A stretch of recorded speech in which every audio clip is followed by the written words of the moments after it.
Hi everyone, my name is Emily Rosmus. I'm the Education Coordinator here at the Ned Smith Center for Nature and Art. Today we're going to be looking at some gooey art projects. So we're going to get a little messy, get a little creative, do something to keep us busy this summer. Obviously sitting on the top of a mountain is optional. You can do these in your own home and your kitchen, dining room, whatever space you have available. I'll give you all the supplies you need to get started. So welcome to our Ned Talk.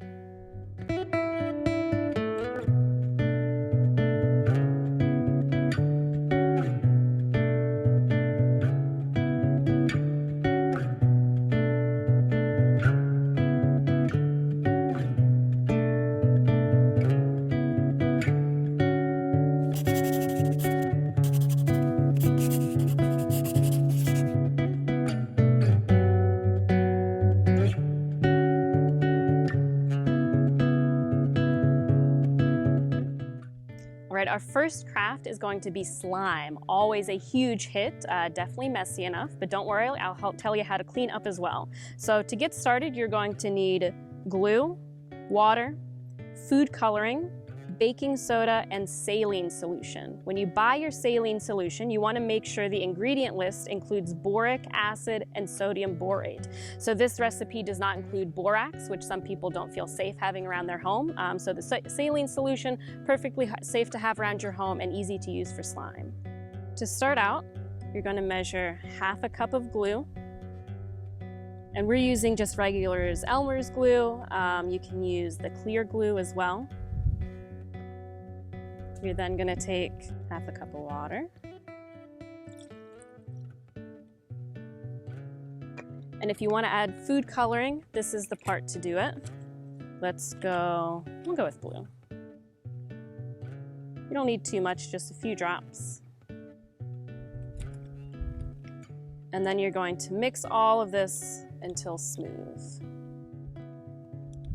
You want the color to be uniform. You don't want to see any more white streaks of the glue in there anymore. So that looks pretty good.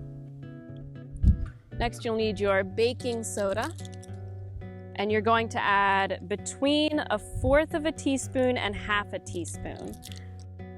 And finally, we're going to add the saline. So the saline is going to be where it starts to get slimy.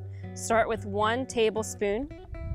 If you add too much saline, it can seize up and become more rubbery than you want for a slime. So start out with just a tablespoon, and you're just gonna mix it until it starts to come together. I can feel it thickening up just a little bit, but we're gonna go ahead and add some more. So we're at the consistency we're looking for. You want to be able to kind of drop it off the spoon. You can dump it out onto a table at this point, but it should be to a point where you can kind of dab it to clean it off your hands. But if you want it to be a little more solid, just keep adding saline until you're where you want it. If you want to add add-ins like foam beads or glitter, you can also do that at this point.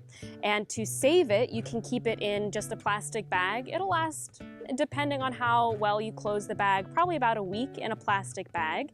And to clean it up, which is the most important part, right, parents, you just use white vinegar. So if it gets on clothing, carpet, hair, just white vinegar, that'll take it right out.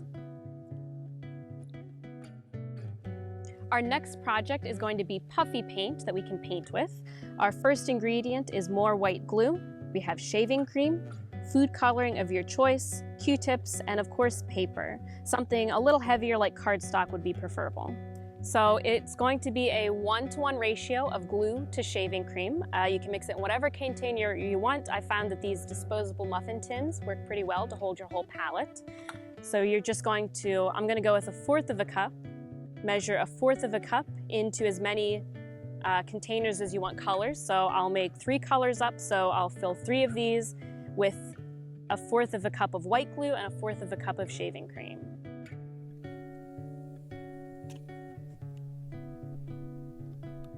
Next, after we have our glue and shaving cream in our containers, we're gonna pick our colors and just add, you don't need a ton of food coloring, maybe just 1 or 2 drops per color. So I'll go with blue, some pink, and green. Once you have the food coloring in the containers, you want to go ahead and start mixing, but you don't want to overmix, because if you overmix, you're going to deflate the shaving cream and you're not going to have puffy paint, you're just going to have weird, gluey, watery paint. So very carefully fold in rather than mixing in a circular fashion. You want to just start folding the colors together.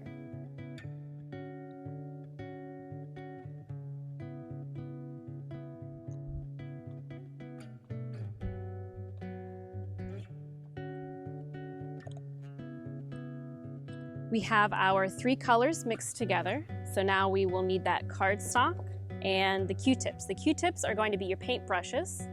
And so that you don't further deflate your paint, instead of smearing or rubbing a paintbrush like you would normally when you're painting, instead you're just going to kind of dab it around.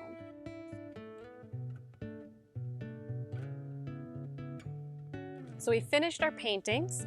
As you let them set, it will start to get puffy. You can see the pink and the blue have already started to get a little puffy. So that's why, like I said, it's important not to over whip or use a paintbrush to paint with, and really dab it instead, and that's how you get that puffy effect.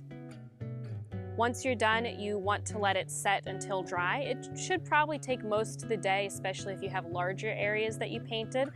So after they're dry, then you can treat them like any other piece of artwork and hang them wherever you'd like. For our last craft, we are going to be making crayon butterflies. You'll need an iron, a pencil sharpener, parchment paper, unwrapped crayons, and cardstock. On your cardstock, only working on one side of the fold, you're going to take your crayons and start shaving them in your pencil sharpener. So the goal is to use the colors that you would like and spread them around on that one side, like I said. So alternate colors and just cover as much of kind of this middle quarter as possible. Once you've chosen all the colors of crayon you wanted and have them shaved, you're going to go ahead and break them up just a little bit and then spread them out, again, only on this side of the fold, and then fold your piece of paper in half.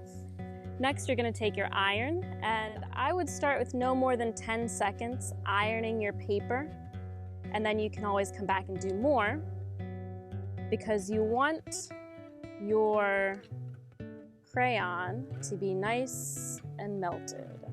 You'll want to let the crayon dry for just a second so it doesn't smudge, but once it's dry, you fold it back in half. I have made a template for myself. I've outlined half of a butterfly, so just cut out whatever silhouette you would like, really, but it works really cool for butterflies.